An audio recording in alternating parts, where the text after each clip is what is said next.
I always believed that family was the one thing I could count on. Through every storm, every heartbreak, every lonely night, the thought of my son, my only child, kept me steady. When he married, I opened my arms wide to his new wife. I told myself, this is what life is about, growing, welcoming new love into the family. For years, we lived under the same roof, 3 generations weaving a life together. The house was filled with the clatter of dishes, the laughter of my grandson racing down the halls, the warm, chaotic sounds of family life. It wasn't always perfect, but what family ever is? At first, I thought the coldness from my daughter-in-law was just nerves. She was young, adjusting to marriage, to motherhood, to sharing a home with an aging woman. I made excuses for every snide comment, every tight-lipped smile. She's tired. She's stressed. Give her time. But time passed, and her smiles grew thinner while her sighs grew louder. I tried to stay out of her way. I cooked meals they liked. I offered to babysit so they could have nights to themselves. I kept my needs small, my presence smaller. And yet, resentment brewed in the silence. It started with little things, misplaced car keys I was blamed for, dishes left dirty though I had scrubbed them clean, a forgotten bill payment that somehow became my fault. 1,000 tiny paper cuts, each one stinging but not enough to bleed me dry, not yet. Then came that night. I remember it too clearly, the way you remember where you were when your world shifts on its axis. It was a simple argument. A nothing thing, really. I asked if we could hold off on repainting the living room because of the smell. My grandson had asthma. I spoke softly, gently. But her eyes flashed. You don't make the rules here, she snapped, her voice sharp enough to cut. I opened my mouth to respond, something calm, something soothing, but she didn't give me the chance. I want you out, she said. Just like that. For words, casual as tossing out the trash. I blinked, thinking I had misheard. I want you out tonight, she repeated, louder this time, my son standing beside her, eyes downcast, silent. I looked at him, my sweet boy, who once clung to my skirts and cried when I left for work, but he wouldn't meet my gaze. A hollow sound rang in my ears. I was 60 years old, kicked out of the home I helped build, with nowhere to go. I packed a small bag with shaking hands. No one offered to help. My grandson peeked from the stairs, confusion on his little face. I forced a smile, God help me, I forced a smile, and waved goodbye. The front door clicked shut behind me like the clang of a prison cell. Outside, rain fell in cold sheets. I stood there for a long moment, the weight of everything pressing down on my chest. Finally, I stumbled to my old sedan parked at the curb, tossed my bag in the back seat, and climbed inside. I didn't know where to drive. Everywhere felt foreign. I gripped the steering wheel until my knuckles turned white, staring into the darkness. That night, I slept curled up in the back seat of my car, shivering beneath a threadbare blanket. The rain tapped on the windows like fingers of ghosts, and for the first time in my life, I realized. You can give someone your whole heart, your love, your loyalty, your years, and they can still cast you out without a second thought. Home wasn't a place. It wasn't even people. It was trust. And once broken, some things could never be pieced back together again. As the sky lightened into a pale, weeping dawn, I wiped the tears from my face and whispered to myself. This is not the end. Not yet. Finding a place to stay when you're 60 years old, jobless, and dragging a battered suitcase behind you isn't as simple as it sounds. Motels wanted too much. Friends, well, most of them had their own burdens or lived states away. I didn't want to burden anyone. I'd already been told, in no uncertain terms, that I was an inconvenience. I found a small, dingy room above a laundromat, rented by the week. The stairs creaked under my weight, the walls smelled faintly of mildew, and the bed sagged like a broken promise. But it was mine, at least for now. The first few days blurred together. I spent hours staring at the cracked ceiling, listening to the hum of washing machines below. Eating was mechanical, canned soup, stale bread, whatever was cheap. The silence was louder than any argument I'd ever had. It filled the spaces where laughter used to live. It pressed against my ribs until I thought I might scream just to hear a sound. I tried to call my son once. The line rang and rang until it clicked to voicemail. I didn't leave a message. What could I say? Please love me again? Please remember who I was to you? Instead, I curled up in the bed that wasn't mine, in a room that wasn't home, and let grief bleed out of me slowly, silently, like a wound that refused to heal.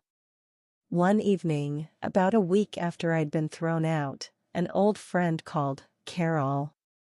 She'd heard through the small-town grapevine that I'd moved out. I laughed, a brittle, ugly sound, and told her the truth. Carol was quiet for a long time after I finished. Then she said something that stayed with me. Honey, sometimes when people shove you out the door, it's not about you. It's about the secrets they're trying to keep inside. At first, I didn't understand. But the more I sat alone in that cramped little room, the more her words gnawed at me. There had been things, hadn't there? Little things. Times when money seemed tighter than it should have been. Strange phone calls my daughter-in-law took in hushed tones, stepping outside even in the dead of winter. Late nights when she didn't come home until after midnight, reeking of expensive perfume. I had been blind. Or maybe just willfully ignorant. Because it was easier to pretend that everything was fine. Easier to believe that love, my love, could glue the cracks shut. But now? Now, I had nothing left to lose. No pride. No place. No home. And when a woman has nothing left to lose, she stops being afraid. I started small. I logged into our family's shared bank account. I still had access, though I doubted that would last long once she realized I hadn't disappeared quietly into the night. Scrolling through the statements, my heart began to thud painfully against my ribs. There were withdrawals, large ones, marked vaguely as transfers. Not once or twice, but dozens of times over the past 2 years. Thousands of dollars, quietly siphoned away, hidden in plain sight. Following the trail, I discovered something stranger. The money wasn't going into any savings for my grandson, as I'd been told. It was being wired to an unfamiliar account, a name I didn't recognize. My fingers trembled over the keyboard. I Googled the name. It belonged to a woman. A woman with a child. A child who, based on scattered online information, was about the same age as my grandson. The room seemed to tilt around me. I grabbed the edge of the table to steady myself. It couldn't be. It couldn't be. But deep down, I already knew the truth. My daughter-in-law had another child. A child she had hidden from us, or rather, hidden from my son. And worse, she had been stealing from our family to support that hidden life. I slammed the laptop shut, my breath coming in short, ragged gasps. For a long time, I just sat there, staring at the peeling wallpaper, feeling the betrayal sink deep into my bones. It wasn't just about the money. It wasn't even about being kicked out. It was about being lied to. Used. Discarded like yesterday's newspaper once I no longer served a purpose. That night, I didn't sleep. I sat by the small, grimy window, watching the streetlights flicker, thinking. I could walk away. Let them keep their secrets. Build a new life for myself out of the scraps they left behind. But another part of me, the part that had rocked my son to sleep, the part that had believed in family above all else, refused to stay silent. If they wanted me gone, they should have made sure I didn't find out the truth. Because now that I had, I wasn't going to stop. I was going to uncover every lie, every betrayal, every rotten thing they had tried to bury. And when I was done, I would make sure they never forgot the day they decided I was disposable.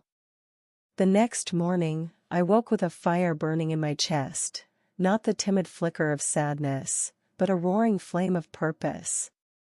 For the first time in weeks, I had something to cling to, something stronger than grief. I wasn't just some discarded old woman. I was a mother. A grandmother.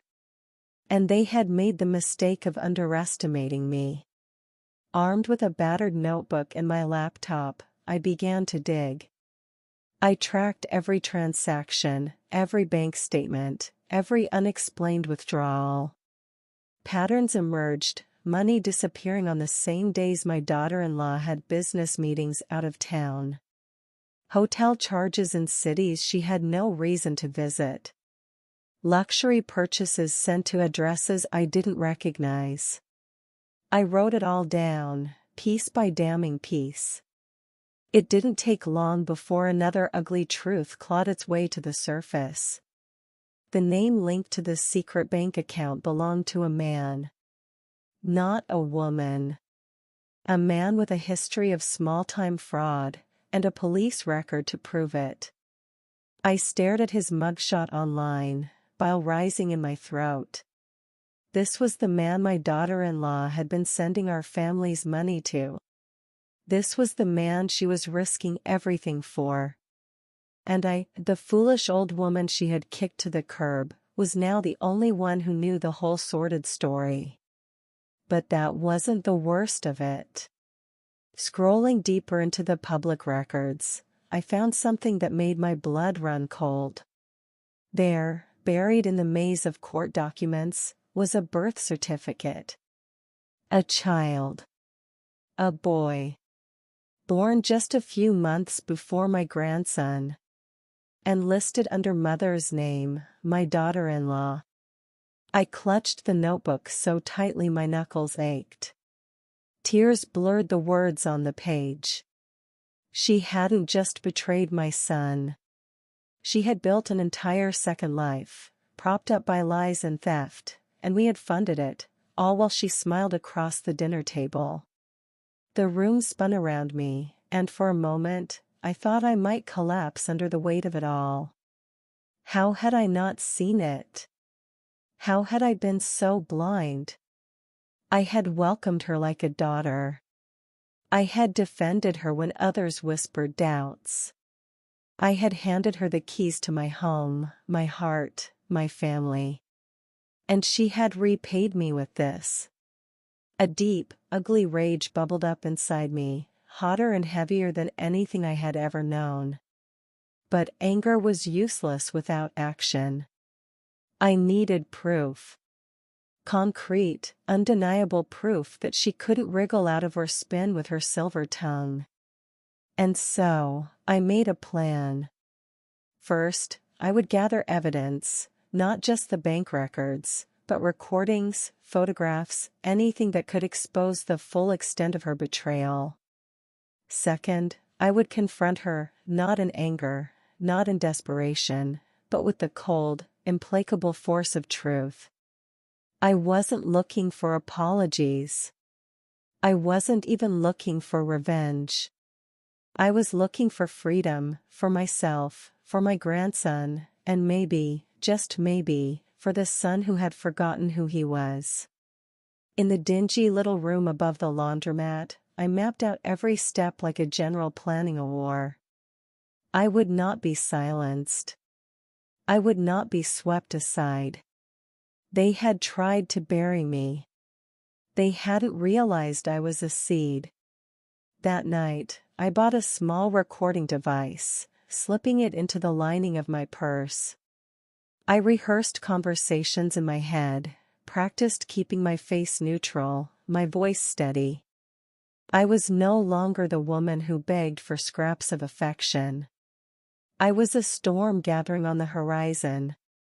And soon, very soon, they would feel the full force of everything they had tried so hard to ignore.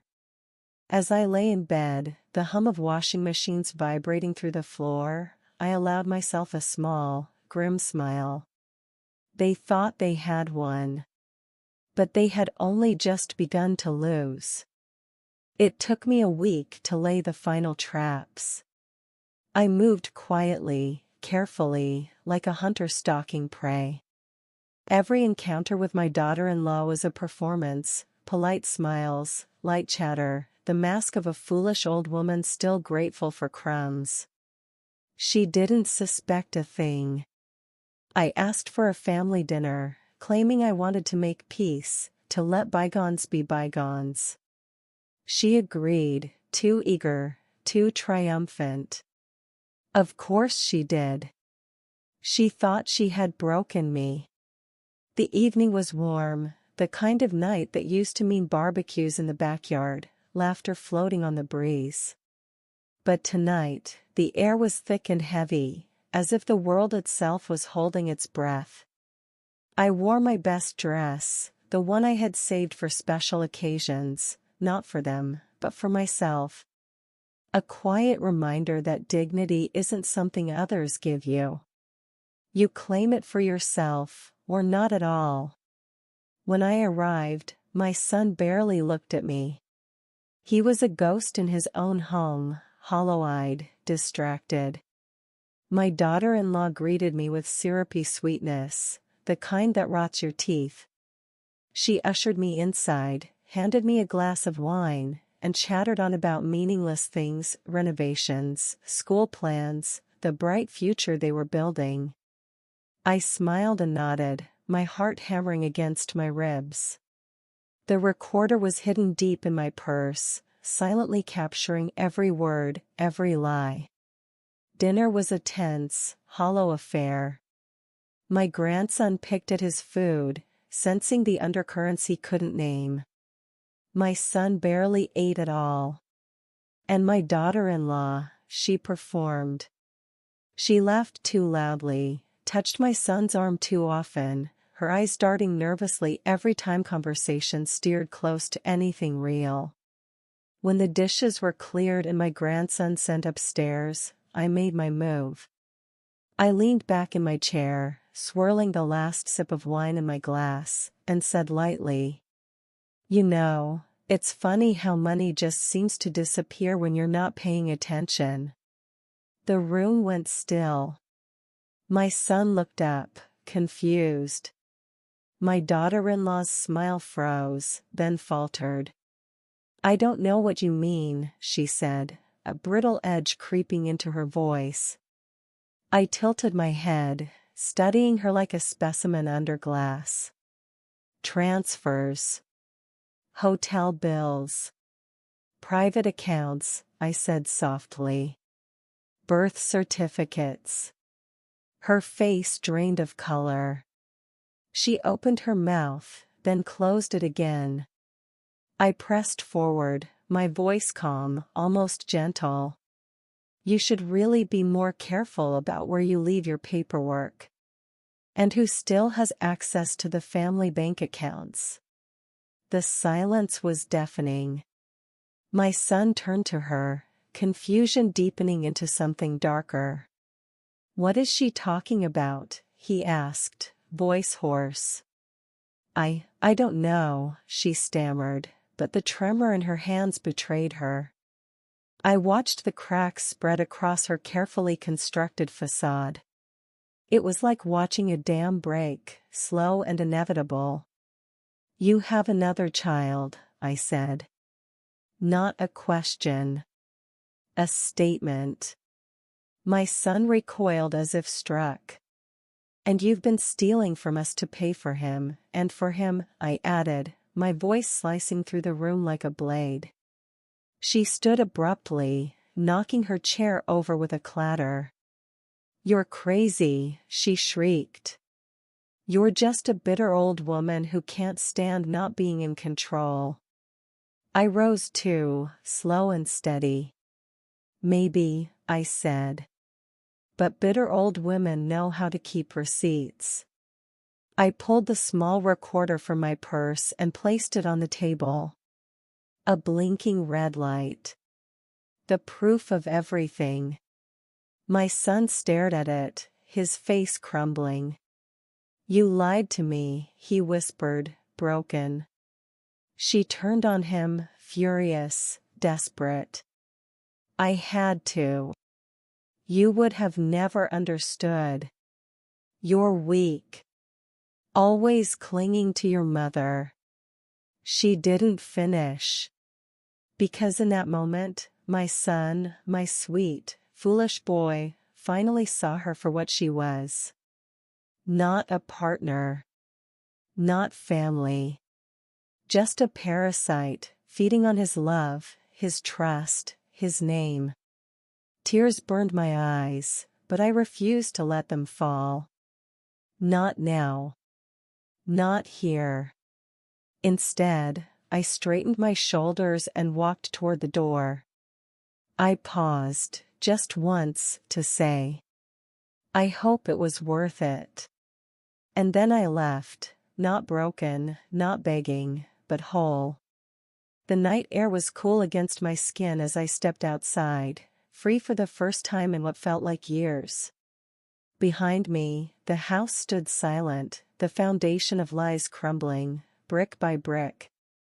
Ahead of me, the road stretched wide and open.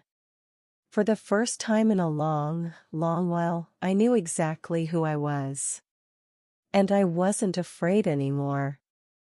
The days that followed were a blur of paperwork, phone calls, and long, sleepless nights. I found a lawyer, a good one. An old friend of Carol's, someone who understood not just the law, but the way betrayal hollowed out a person's chest. He listened without interrupting as I laid out everything: the money transfers, the fake accounts, the hidden child, the recordings. When I finished, he leaned back in his chair, his expression grim. "We can go after her," he said. "Civil and criminal. Fraud, embezzlement, breach of trust. She won't walk away clean." I nodded, feeling that roaring fire inside me steady into something sharper, colder. Not revenge. Justice. I filed the lawsuits the very next morning. I pressed charges. I filed to have my access to my grandson legally restored, and more than that, I fought for sole guardianship. Because the house she had built, the house I once called home, was collapsing, and I refused to let an innocent child be buried in the rubble. Word spread quickly. Small towns are like that. Secrets unravel fast once the first thread is pulled. Neighbors whispered. Friends exchanged glances. People who once smiled politely now looked at my daughter-in-law with thinly veiled disgust. Good. Let her feel the isolation she had so casually thrown at me. At first, she tried to fight back. Accusations, threats, crocodile tears. But lies have a way of crumbling when you shine a light on them. Faced with the evidence, the recordings, the bank records, the court filings, she had no choice but to surrender. My son. Oh, my poor boy. He tried to hold on to denial for as long as he could. Tried to believe the woman he loved wasn't capable of such cold, calculated cruelty. But the truth has weight. It drags you down, whether you want it to or not. One afternoon, he showed up at the laundromat room where I was still living. He looked like a man who had aged a decade in a week, gaunt, broken, ashamed. He stood there awkwardly, a boy again in a man's body, and said, voice hoarse, "Mom. I'm sorry." I wanted to run to him. To gather him up, the way I did when he scraped his knees at 5 years old, whisper that everything would be all right. But life wasn't so simple anymore. Wounds this deep didn't heal with hugs and whispered promises. I stayed sitting, hands folded tightly in my lap. "You didn't protect me," I said quietly. "You didn't even look." He flinched. Tears filled his eyes, but he nodded. "I know," he choked out. "I was weak. I let her poison everything." Silence stretched between us, thick and heavy. "I want to fix it," he whispered. I believed him. God help me, I did. But some things he couldn't fix. Some things only time and choices could mend. We worked slowly, carefully, like two surgeons trying to save a damaged heart. The court granted me partial guardianship of my grandson. She, my daughter-in-law, no, not my daughter, not anymore, was ordered to pay restitution, stripped of access to the accounts she had drained dry. It wasn't about the money. It was about reclaiming the pieces of myself she had tried to steal. It was about standing up and saying, "You don't get to define my worth." The day the verdict was finalized, I walked out of the courthouse into a brilliant autumn afternoon. Golden leaves rained down from the trees, carpeting the ground in colors of fire and sunset. I stood there for a long moment, breathing in the crisp, clean air. I wasn't the same woman who had once huddled in the back seat of her car, heartbroken and homeless. I was something harder now. Something stronger. The scars would never fully fade. But neither would the strength they left behind. As I drove away from the courthouse, I passed my old street. The house where it all fell apart. I didn't slow down. I didn't look back. Some places are tombstones, not homes. And I had no more time to mourn the dead. Ahead of me, the road stretched wide and open, bathed in golden light. And this time, I knew. I wasn't walking towards survival. I was walking towards something new. Something better. Something mine. I found the little house by accident. It sat on the edge of town, a squat white cottage with peeling paint and a stubborn rose bush clawing its way up the porch rail. It wasn't much, 2 bedrooms, a sagging porch, windows clouded with years of dust. But the first time I stepped onto that crooked front step, I felt something stir in my chest. Not grief. Not anger. Something softer. Something like hope. The realtor rattled off a list of flaws, leaks, cracks, a furnace older than I was, but I barely listened. I wasn't looking for perfect. I was looking for mine. I bought it with what little savings I had left, signing the papers with a steady hand. The keys felt heavy in my palm, solid and real. This time, no one could take it from me. The first nights were lonely, yes, but a different kind of lonely. Not the hollow, aching kind. More like the quiet of a deep forest, a place untouched by noise and expectation. I scrubbed the floors until my knees ached. I painted the walls pale yellow, the color of morning sunlight. I planted tomatoes and herbs in the backyard, letting the earth stain my hands. Every nail hammered, every corner swept clean, was a declaration. I am still here. I am still building. Sometimes, my grandson would visit. We'd sit on the porch, his little legs swinging over the edge, sharing ice cream cones that melted faster than we could eat them. He'd chatter about school, about dinosaurs and soccer games and dreams of being an astronaut. I listened, soaking in every word, every laugh.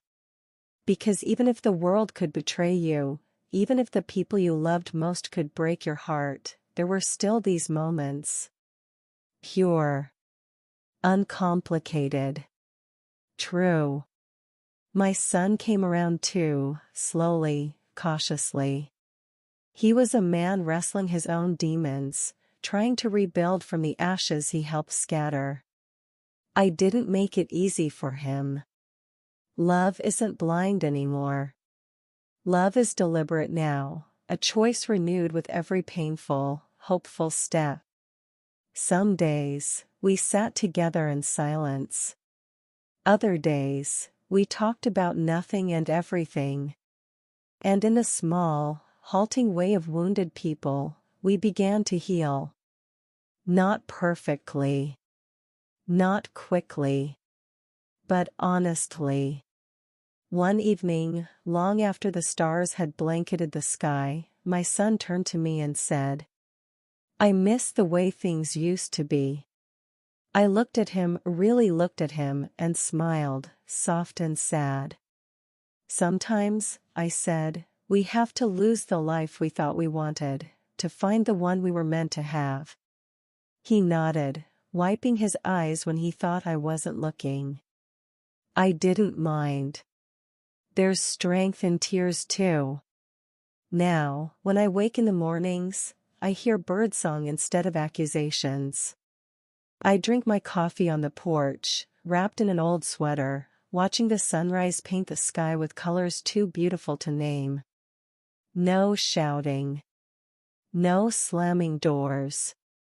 No walking on eggshells, afraid to breathe too loudly. Just peace. Hard-earned, well-deserved peace. I lost a house, yes. I lost people I once would have burned my world down for. But in their place, I found something far more precious. Myself. And if there's one thing life has taught me, one thing I would carve into stone if I could, it's this. You are never too old to begin again. You are never too broken to build something new. And sometimes, being thrown out isn't the end of your story. It's just the moment you finally step outside, lift your face to the sun, and whisper to the world, "I'm still here. And I'm not going anywhere."